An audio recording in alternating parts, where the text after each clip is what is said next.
Welcome, everyone. You're listening to the ImPerfect Podcast. I'm Kathy. And I'm Kennedy. Join us on this week's episode as we discuss intriguing topics and people of interest that will inspire us to explore all of the unique pieces of ourselves. We are all imperfectly perfect. We're glad you're here.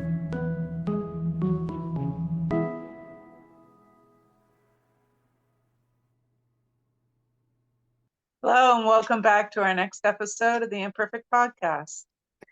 Have you ever heard of the following expressions? You give a little, you get a little, or you get what you give. These are just a couple of great expressions used to compare the concept of give and take, which is our topic for discussion today. Yeah, and after researching for today's episode, actually a lot of our findings were sourced from shopra.com, with a lot of our added opinions and inputs in there, obviously, as well. But we just thought we would mention that in case anyone was interested in looking into this any further. So we'll start off today with a famous quote by Maya Angelou. And she said, "When we give cheerfully and accept gratefully, everyone is blessed." So a lot of people would say that it always feels better to give rather than to receive, but why is this? It can actually, ironically, greatly depend on what your personality type is. So are you naturally a giver, a doer, a caretaker? How do you receive compliments? So when we were preparing for this episode, I thought immediately of when Mom and I go to the gym.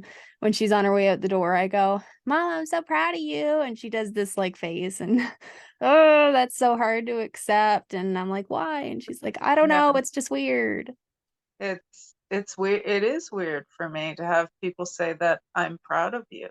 And it Mm. always felt somehow inauthentic or awkward, or I guess that's a topic for another show. But But again, it's what our personality type is and our experiences. So, um, and the last one is, what is your history with receiving love? So we accept the love we think we deserve is a quote from the movie The Perks of Being a Wallflower. So it's quoted from Stephen Chbosky. And I think we've previously mentioned that quote, but it also greatly relates to this topic. So, yeah, we always feel better at giving rather than receiving because I don't know, for a lot of people, receiving can be awkward or whatever. And it does greatly depend on our personality type. yeah, giving and receiving actually should be effortless, but we can sometimes make it really complicated.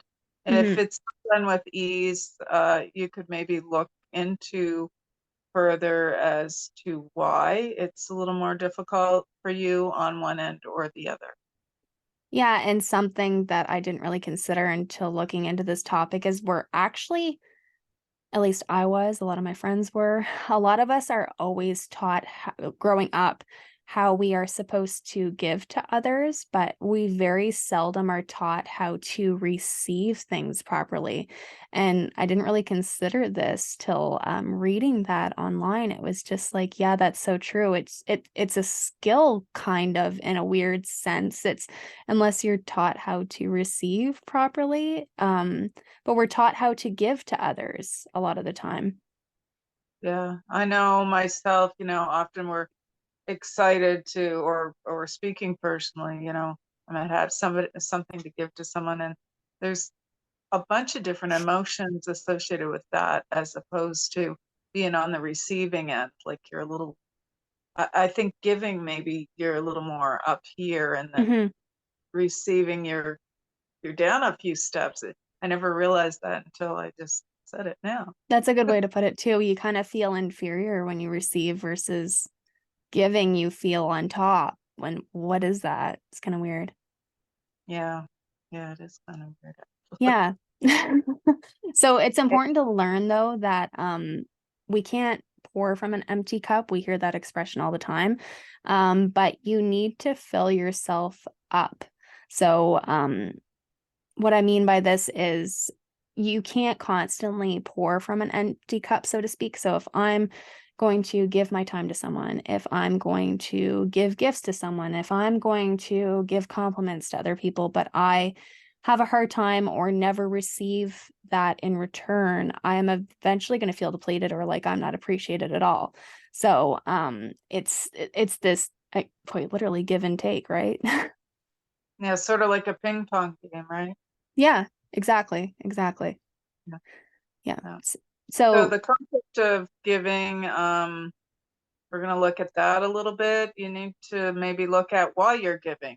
mhm, And there's various reasons that people choose to give, whether, and again, we're not just talking about gifts, it could be compliments, it could be your time, that sort of thing. mhm, So, different people have different reasons for why they give. It could be kindness or guilt. It could be because it's a birthday party and, you can't show up empty handed, right? So it's sort of the unconscious part of yourself that it's a default response, Christmas, birthday, that sort of thing. yeah, default versus like impulses. Like you were saying, like kindness and guilt. We do things, we give our time or give gifts to other people for those reasons or for just default, like you were saying, birthday and Christmas. But there's ways to give properly, and the ways that things should be given are out of love is the main one. And you shouldn't be expecting anything in return when you give to someone, and a lot of people do. Mm, they sure do. I've, yeah, it, it- I've had experiences in my life where um, more in the realm, not so much of gift giving, but if someone does something nice for you, suddenly they're expecting, and Yeah. it you can feel it almost in the air, right? So that's kind of an awkward situation. But then there's others that give selflessly, and they don't even think about the possibility of being repaid, and there's absolutely no expectation there. So yeah, it's kind of a tightrope to walk in Yeah. between, not being too far one side or the other. Yeah. And, just when you were talking to, I feel like I should maybe call myself out here, because I can find myself, and I mean, again, it's all about how we were raised and experiences we've gone through and past experiences with giving and receiving that we've had with other people. But I have a really hard time with giving without expecting some sort of reciprocation. And I'll take responsibility for that, but there must be reasons for why I feel like everything should be reciprocated. You Um, mean particular like physical gifts, or do you mean energetically, like? Anything Yeah. really, like even if I send a message to someone and check in on them and they never check in on me, it's I don't know, it's a big loss for me. I have a really hard time and I get angry about that. Anyway, just Mm, reflecting in the moment right now and I'm like, "Oh, well, I'm not doing that very well, and why is that?" But yeah, just interesting. yeah. Yeah. So giving should actually be a freeing and energizing experience. It can give you the opportunity to strengthen relationships with others and open doors for other relationships to transpire. If there's too much, pressure around the whole giving thing, it can feel pretty limiting and, um, almost taken for granted of. And on the other side of things, if giving makes you feel depleted, this can also be considered unhealthy giving. So I can relate to this big time. Obviously, Christmas has just come and gone, and I have a hard time with Christmas. I find it is very depleting. And through our recent Christmas episode, we've realized that we're not, well, I've realized I'm not the only person out there feeling that way, but it's kind of sad. And it's not just about the gift giving or, giving my time or giving my energy or whatever, but it's so depleting. And I find that it's so tiring that I find I have to recoup for days after all of these events and all of these things. And it's Yeah. exhausting. So there can also be a lot of expectations to give, like Christmas, and like mom was saying, birthdays and whatnot. And this can leave feelings of resentment, disappointment, guilt. Like I'm saying, you can be tired. You cannot look forward to these things once those sorts of things happened. So in these situations, there's actually really no benefit to anyone in this kind of giving, because also if the people around me knew how I was feeling as well, like that just makes them feel bad, right? So Right. Yeah. So now that we've looked at that side of it, let's look at the other side. So how about the concept of receiving? It's fun to give, but there's always a need to be the receiver on the other end of things too. If we look at the giving part as being fun and that sort of thing, like I said earlier, the receiving can be, yeah, a little yeah. bit of, And there yeah, and needs to, and I mean, obviously so, there needs to be someone on the receiving end. So who's going to sign up for that? Right? well, depending. And Yeah, I say this like, but maybe there's people who have, I'm just speaking from my own experience. Maybe there's people out there that have absolutely no issue with receiving, and they'll be the first one to accept the receiving position. But yeah, from what I'm reading online and also what I've experienced and mom and I just chatting, it seems that receiving is kind of the touchy one.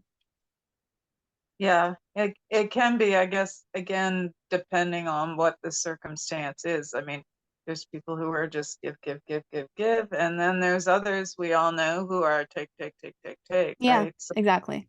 Good point. um, it can be, we had discussed just amongst ourselves a little bit earlier before we started recording. It can be a bit of a humbling experience. Mhm. I find So, it can be humbling, but you were also telling me about how, well, mom quizzed me on it. She's like, is it humbling though? And I was like, what do you mean? Why is it not humbling? And she gave me the example of, I think you said something about, well, if someone picks me up and drives me home, yeah, I I'm say not thanks. humbled by, yeah, Mm, I'm not humbled by that, but it depends. I mean, if you can't pay your rent and someone hands you an envelope for $1,000 with $1,000 inside, that would be humbling. right, right. And I just hadn't So, considered it in that way because you're totally right. Like if someone's just doing you a favor, like, are you supposed to feel humbled by someone taking you home with them when they're already headed in that direction anyways? right. But then I've also had the experience of someone being overly gracious to me and me knowing that I could never repay them in my lifetime, and thank you or this or that only goes so far. And there's no expectation in my circumstance um for it to be that sort of a situation, but that's, I guess, just how I feel about it. Hmm. In that circumstance, for me, it is humbling. But if you hand me a piece of bubble gum, then I probably just say, "Cool." Yeah. And also receiving shouldn't be about expectation or that you are entitled to more things than others. There's some people out there that just expect everything from everyone, and don't expect to have to give anything either. So again, this give and take thing, right? And things should be received without guilt though. So whether it's like we said, we keep going back to the gift example, but that can be compliments as well, or mom, even me saying to you, I'm proud of you on your way out the door. Like, but I don't even know that that's guilt for you. It's just like awkward for you. You don't know how to accept that. It's not guilt because I don't know, maybe it's because I grew up in a time where if you were too proud of yourself, like, or maybe not in a circumstance. I mean, things were significantly different in the Mm. 70s and 80s, besides the clothing. Uh, for me, it was, yeah, like you didn't want to be too proud, right? Because that was kind of a detriment. And so that whole being proud of yourself kind of bordered on you can't be too proud or who do you think you are kind of thing. And I don't know. It's one big ball of I haven't thought about it too much, so I need to do that. Mm. Mm. Yeah. Um, and also just another thought that gifts should be received without negative thoughts. So there shouldn't be this like, oh, well, now I know I owe him or her something.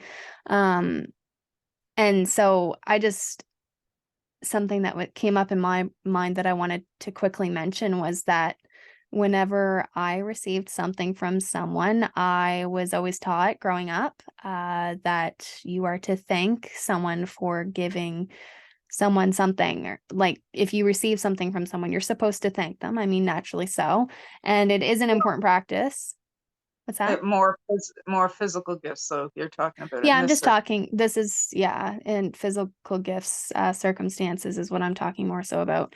But it is an important practice, but it also should be held as an expectation. It shouldn't be held as an expectation or something to make you feel guilty when you've forgotten, because I've found myself in situations where I've received something from someone and I consider myself to be pretty consistent with thanking someone for something because they took the time or the money or the whatever or the thought into putting this gift and giving it to me.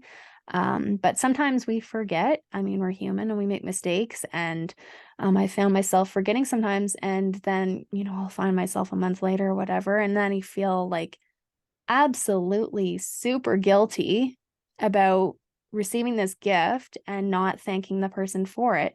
But on the other side as well, I've also had people who gifted me something and they've passive aggressively said, "You must not have liked what I gave you very much because I didn't hear anything from you." So again, for me, like, it's important to say thank you and to be appreciative. And again, this exchange, that's just natural and what we're taught. But I find too, like, I can find myself feeling extremely guilty if I forget that one time, or I'm scared they're not going to like me anymore because they think I didn't appreciate it or whatever. No more gifts for you. Right. But that's not even what it is. It's like, oh man, like I didn't show them how much I appreciated that. But Yeah. also, so when I've had a few people passive aggressively be like, "Oh, you must not have liked it very much because I didn't hear from you." And then I Right. feel overly extra guilty because, And a hey, I little bit forgot to. angry. What's that? And maybe a little bit angry because of their reaction. Well, So right. I would say in terms of that, you know, obviously the giver, I think if you're in a circumstance where you open a gift in front of someone, that makes Yeah, it different. You can say thanks before you leave, and then there's no further expectation. But if maybe you're sending things by the mail or that sort of thing where the giver is not there to see you open it and be excited, or what did you use that money to purchase, or like they're kind of looking for a little maybe report on if you liked it, if it fit, or that sort of thing, just so they can you know gauge your reaction of whether you liked it. absolutely. Yeah. Yeah, absolutely. Yeah, So so we just wanted to basically say, what are we doing? Like, get rid of the negative thoughts while receiving, and instead just reflect on the experience and the thought and the reasons why you were gifted these things. And someone giving something to you could be a sign of friendship, support, love, all of these things. And that you can't control other people's feelings. You can only you can only control your own. So just in my example, like I said, you can only control what you do in that situation. And if someone's going to passive aggressively make some sort of comment, that's how they're feeling about the situation more so, but you shouldn't carry that guilt for them. You can thank them and apologize and move on from that and try to do better. But yeah, it's a touchy thing. yeah.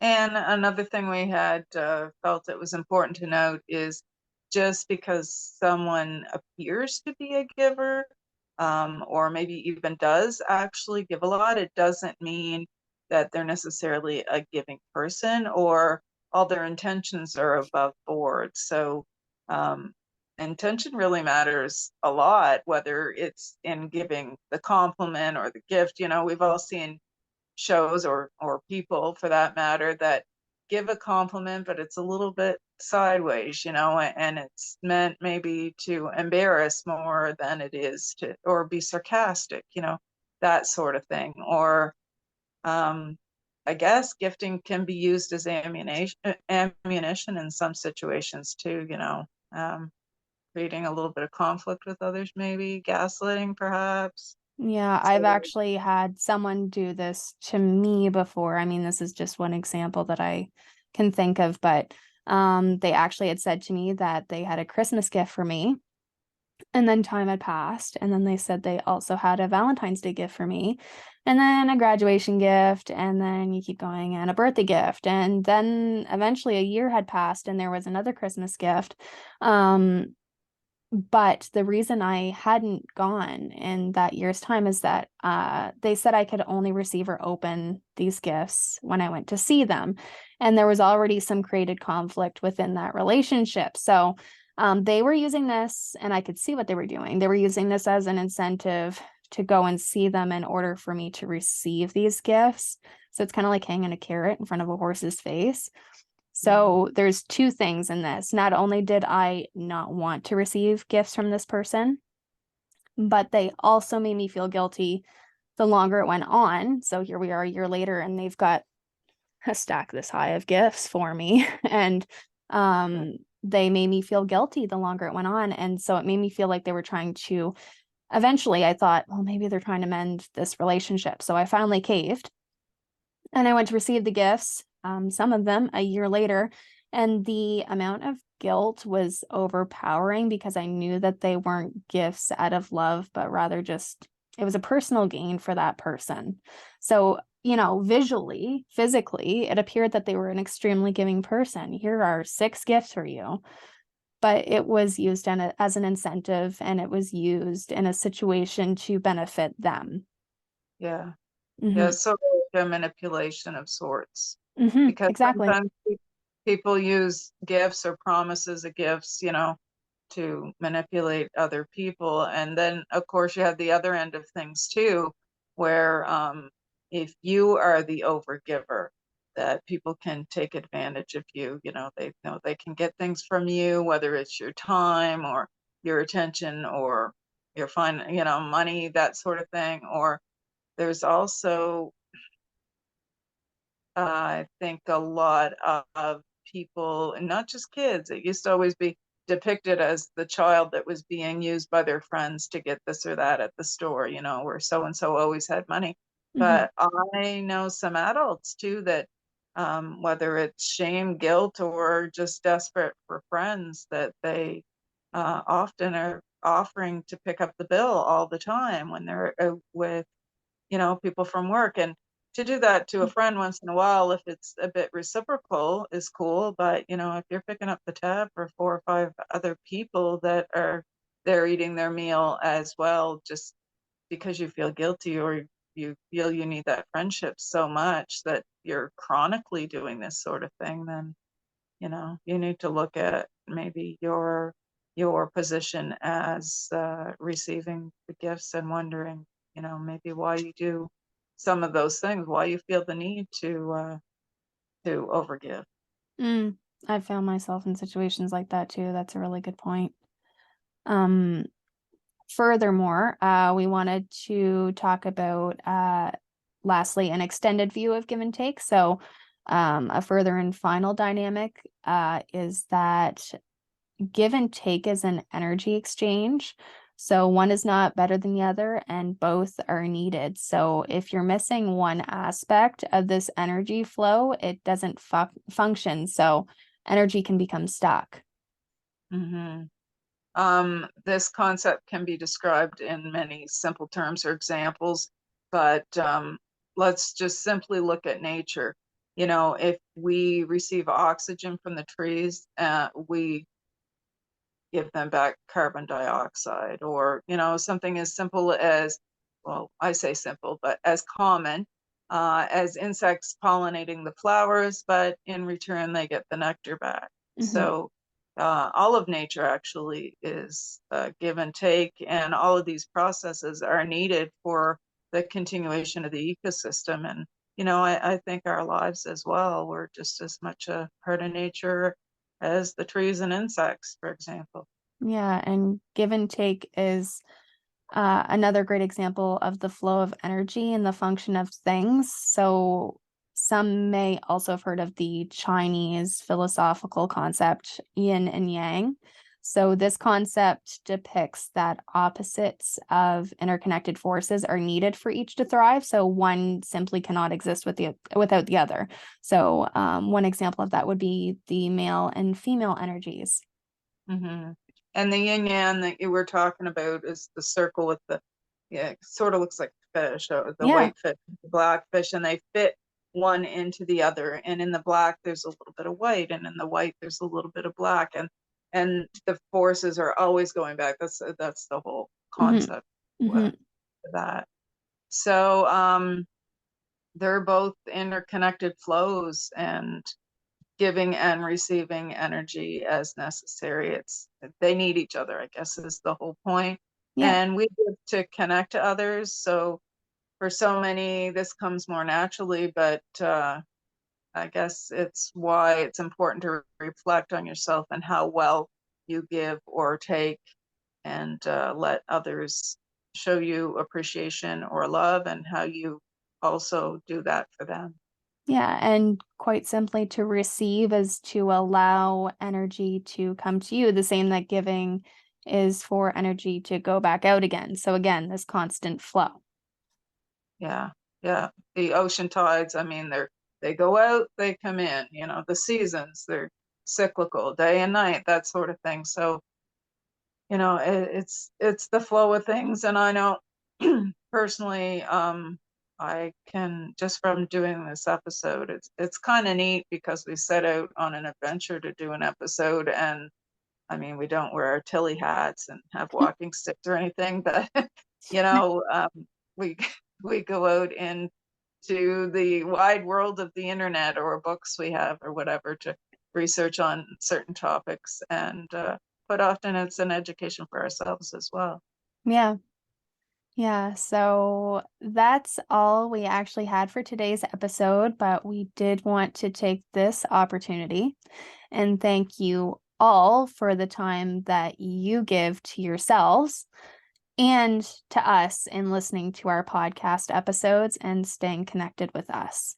Mm-hmm. Yeah, we prepare and promote the podcast as a form of a creative outlet for ourselves, and just something to get closer, the mother-daughter thing. So we love spending time with each other. We also want it to be educational and fun, of interest, and also a support to our listeners, which we receive a lot of feedback in that department. So like we've mentioned today, our podcast and our listeners is another great example of the give and take, and we wouldn't be here if it weren't for you. So thanks to everyone. Yeah, thank you so much, and we'll see you next Monday. Bye. If you or someone you know has a unique story to tell, we'd love to hear from you. Email us at theimperfectpodcast@outlook.com. For more information and how to connect with us on social media, you can visit us at our website, theimperfectpodcast.ca. And from whichever platform you are listening to this episode, be sure to like, share, and leave us a review. We would really appreciate your feedback.